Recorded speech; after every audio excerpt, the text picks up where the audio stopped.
श्री स्वामी समर्थ मंडळी. तर सकाळी सकाळी ना कृषीसाठी नाश्ता बनवून दिलेला होता. बटाटा किसून आणि कांदा टाकलेला थालीपीठ ना तिला खूप आवडतं आणि खाताना तिचे खूप सारे नखरे चालू असतात. तर त्यानंतर ना मी स्वयंपाक बनवला होता. तर बटाट्याची चटणी बनवलेली होती आज. तर त्यासाठी ना मी अगोदर बटाटे उकडून घेतले होते आणि मग त्यासाठी लसूण, अद्रक, कोथिंबीर, मिरची आणि थोडेसे शेंगदाणे बारीक करून घेतले. मग कढईमध्ये तेल तापवून घेतलं. मग त्यामध्ये थोडासा कढीपत्ता, जिरे, हळद, मग त्यानंतर मसाला टाकून परतून घेतला आणि त्यामध्ये बटाटे टाकले. चवीनुसार मीठ टाकून मग छान असं परतून घेतलं. चटणी मी थोडीशी बनवली होती कारण की आमच्या घरामध्ये ना फक्त आम्हाला दोघांनाच बटाट्याची चटणी आवडते. बाकीच्यांसाठी दुसरी भाजी बनवलेली होती आणि ती काही कृषीच्या पप्पांना आवडत नाही, त्यामुळे बटाट्याची चटणी बनवलेली होती. आणि मग शंभूचं आणि माझं थोडंसं धुणं राहिलं होतं. मग मी ते धुणं धुवून घेतलं. सध्याला ना गावाकडे इतकी थंडी आहे का बास.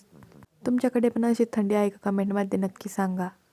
आणि मग त्यानंतर मी गेले होते कढीपत्ता आणायला, कारण ना जिथे कढीपत्त्याचं झाड आहे तिथे पाणी द्यायचं होतं मकाला.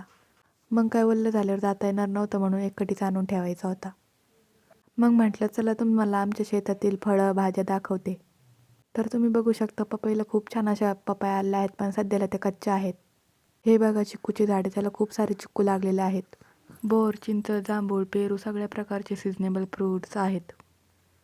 आणि हे बघा इकडे केळीचा बाग पण लावलेला आहे. तिथेच हे गाजरं, फ्लावर, मिरचीचे झाडे, वांग्याची झाडे, सगळ्या प्रकारचे फळे भाज्या सगळं आहेत.